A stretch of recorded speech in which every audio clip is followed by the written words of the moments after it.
एक समय की बात है, एक सेठ जी के 7 पुत्र थे। सातों के विवाह हो चुके थे।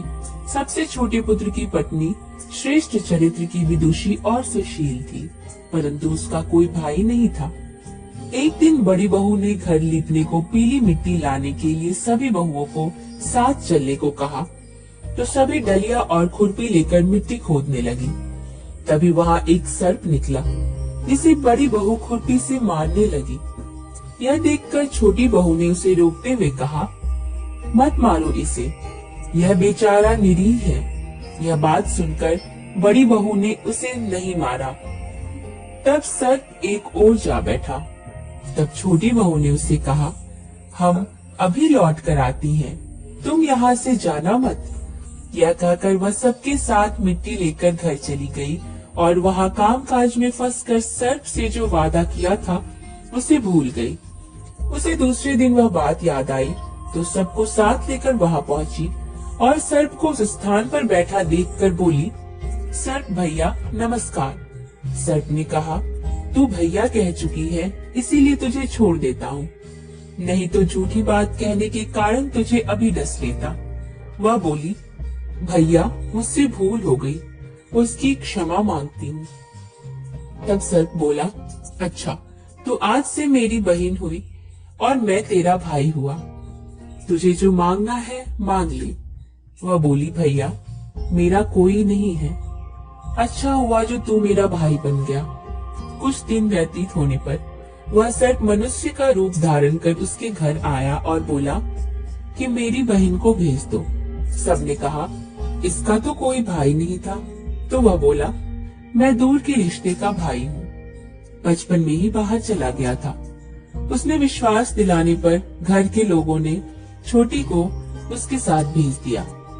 उसने मार्ग में बताया कि मैं वही सर्प हूँ, इसीलिए तू डरना नहीं और जहाँ चलने में कठिनाई हो वहाँ मेरी पूंछ पकड़ लेना। उसने कहे अनुसार ही किया और इस प्रकार वह उसके घर पहुँच गई। वहाँ के धन ऐश्वर्य को देखकर वह चकित हो गई। एक दिन सर्प की माता ने उससे कहा, मैं एक काम से बाहर जा रही हूँ, तू अपने भाई को ठंडा दूध पिला देना। उसे यह बात ध्यान न रही और उसने गर्म दूध पिला दिया, जिसमें उसका मुख बहकर जल गया। यह देखकर सर्प की माता बहुत क्रोधित हुई, परंतु सर्प के समझाने पर चुप हो गई।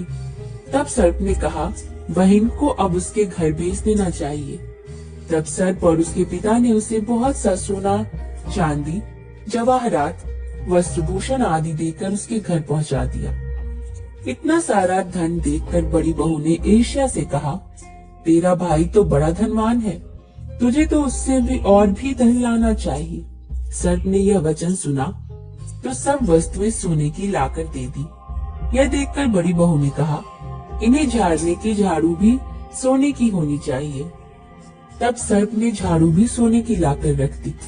सर्प ने छोटी बहू को हीरा मणियों का एक अद्भुत हार दिया। उसकी प्रशंसा उस देश की रानी ने भी सुनी और वह राजा से बोली कि सेठ की छोटी बहू का यह हार यहाँ आना चाहिए। राजा ने मंत्री को हुक्म दिया कि उससे वह हार लेकर शीघ्र उपस्थित हो। मंत्री ने सेठ जी से जाकर कहा, महारानी जी छोटी बहू का हार पहनेगी, वह उससे लेकर मुझे दे दो। सेठ जी ने डर के कारण छोटी बहू से हार मांगकर दे दिया।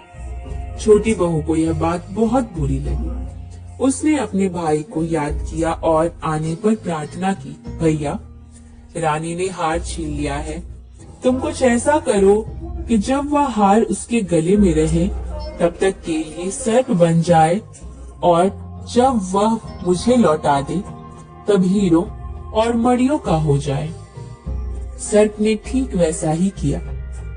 जैसे ही रानी ने हार पहना वैसे ही वह सर्प बन गया। यह देखकर रानी चीख पड़ी और रोने लगी। यह देखकर राजा ने सेठ के पास खबर भेजी कि छोटी बहू को तुरंत भेजो। सेठ जी डर गए। वे स्वयं छोटी बहू को साथ लेकर उपस्थित हुए। राजा ने छोटी बहू से पूछा, तूने क्या जादू किया है, मैं तुझे दंड दूंगा।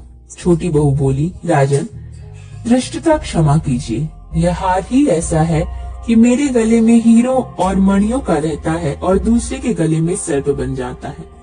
यह सुनकर राजा ने वह सर्प बना हार उसे देकर कहा, अभी पहनकर दिखाओ। छोटी बहू ने जैसे ही उसे पहना वैसे ही हीरो मणियों का हो गया। यह देखकर राजा को उसकी बात का विश्वास हो गया और उसने प्रसन्न होकर उसे बहुत सी मुद्राएं भी पुरस्कार में दी। छोटी बहू अपने हार और धन सहित घर लौट आई। उसके धन को देखकर बड़ी बहू ने ईर्ष्या के कारण उसके पति को सिखाया कि छोटी बहू के पास कहीं से धन आया है। यह सुनकर उसके पति ने अपनी पत्नी को बुलाकर कहा, ठीक ठीक बता कि यह धन तुझे कौन देता है।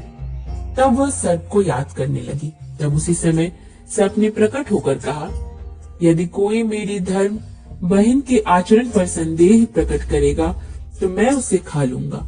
यह सुनकर छोटी बहू का पति बहुत प्रसन्न हुआ और उसने सर्प देवता का बड़ा सत्कार किया। उसी दिन से नाग पंचमी का त्योहार मनाया जाता है और स्त्रियां सर्प को भाई मानकर उसकी पूजा करती है। आशा करते हैं आपको यह कथा पसंद आई होगी। आपका दिन शुभ हो।